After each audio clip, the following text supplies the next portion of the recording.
Okay, let's go ahead, if we can, please, and we're going to take a look at our next chapter, next section. And our next chapter is all about the time between the wars, World War I and World War II, in Europe and the West. And the first section is titled Instability After World War I. So, look, after World War I, Germany was left in a really bad place.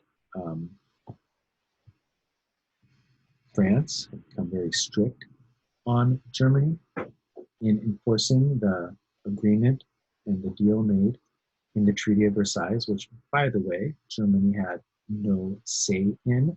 This is a comic from the period. This was produced in London. This is titled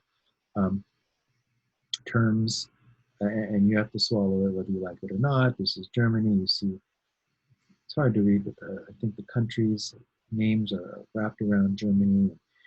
This is called like bad pills. Okay.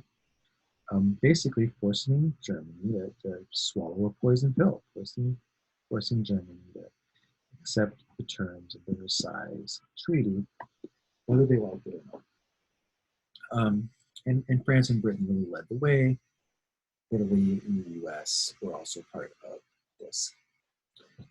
Speaking of the US didn't join the League of Nations, which made the League of Nations weak. So now we don't have a strong group that can try and prevent war.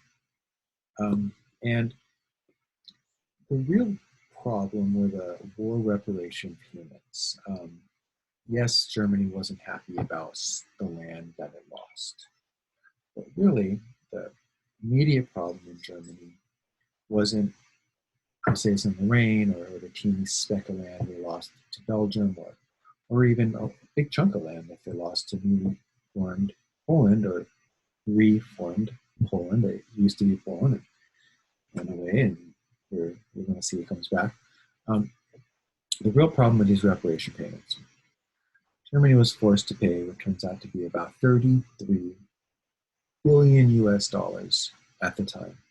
And they ended up having to pay $2.5 billion a year. Now, this was not $2.5 billion of 2020 dollars, but $2.5 billion of 1920 dollars.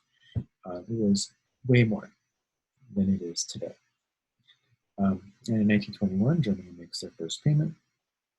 But in 1922, they cannot make the payment again. And the French are going to take their military and occupy the Ruhr Valley, which is an industrial center in northwest Germany. So here's the Ruhr Valley. All right, this is actually the Rhinelands. It's a demilitarized zone. This was an area where no one, France or Germany, was supposed to have their military. But the French moved their army in and take this valley. The Germans are really upset about that.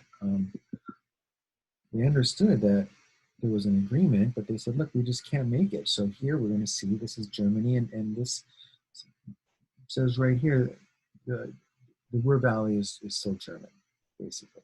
Okay? The Germans call themselves Deutschland. I always think that's interesting. We call them Germany.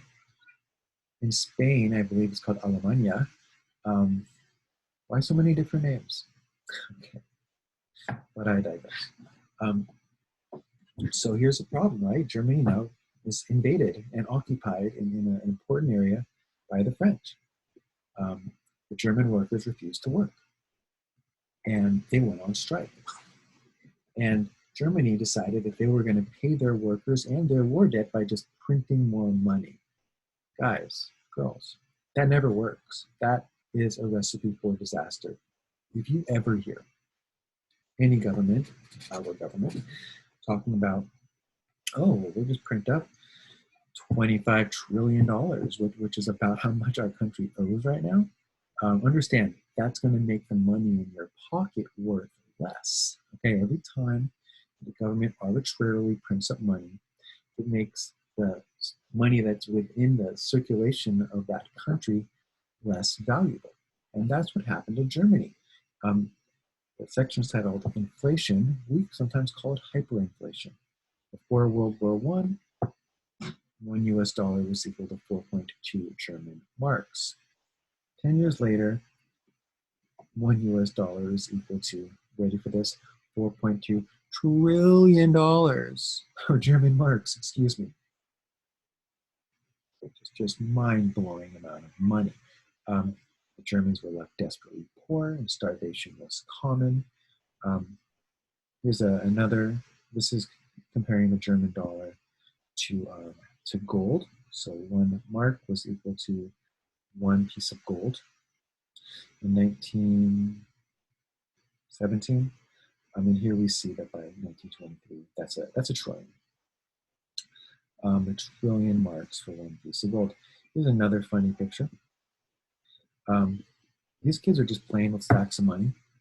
I don't know how much money that is. I thought I read somewhere that it costs $4.5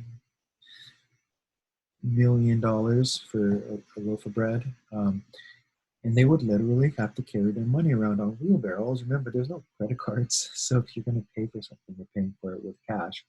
And yeah, they would use wheelbarrows. They would use whatever this is. There's an old story that one time a woman had put her money in an old baby stroller. There was no baby in it. She was going to the store. She took out as much money as she needed from the baby stroller to go buy whatever she needed in the store. When she came back, someone had taken all the money out, thrown it on the ground, and stolen the baby stroller. Okay? Because it was more valuable than a baby stroller filled with money. People were burning money for heat. This was obscene. And remember, this is the same Germany that 10 years earlier was maybe the richest, most powerful country in the world. So Germany is in trouble.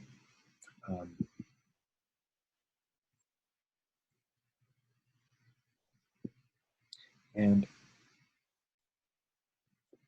I just want to take a moment here to veer course. We'll come back. But hyperinflation, super rare, almost never happens. Interestingly, over the last, I don't know, let's call it 5 years. I'm not an expert on this, but I'm going to just bring it up and allow you guys to research it if you want to know. Venezuela has been experiencing hyperinflation, where, again, the value of the money lost so much value that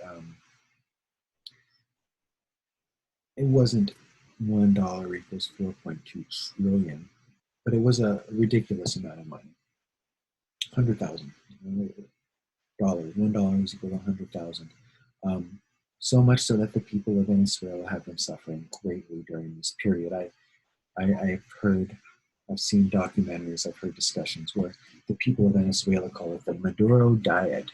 And what that means is that they're all hungry, and they're losing weight because of their president, Nicolas Maduro, and apparently his unsuccessful policies. It may also have something to do with the U.S. policy towards Venezuela. The U.S. is very influential worldwide economically, and the U.S. was very upset when Venezuela went strong socialist under Hugo Chavez about 10 years ago. Not to get too deep on that part of the story, bottom line, hyperinflation still happens. And if you want to see what it looks like in 2020, look at Venezuela. All right, in 1924, the U.S. steps in, and the U.S. renegotiates the debt payments. They say, look, we gotta let them make their payments, or else you, France, and you, England, aren't going to get any money. And they agree. And they renegotiate the debt payments. They make it, I believe, about $200 million a year. And then the U.S. loans Germany $200 million a year to pay their debt. France is happy. Britain's happy.